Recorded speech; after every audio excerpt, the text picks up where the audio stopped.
gathering numbers from standing detention.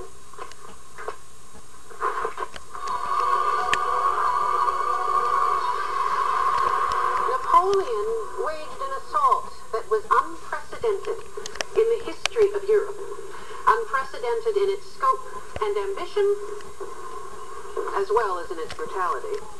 But as we've seen, his campaign was destined to end at Waterloo. Can you tell us why, Mr. Barclay? What was the question? I realize we're all shaken up by what happened today. But let's make an effort, shall we, Mr. Barclay? Yes, ma'am, I'm sorry.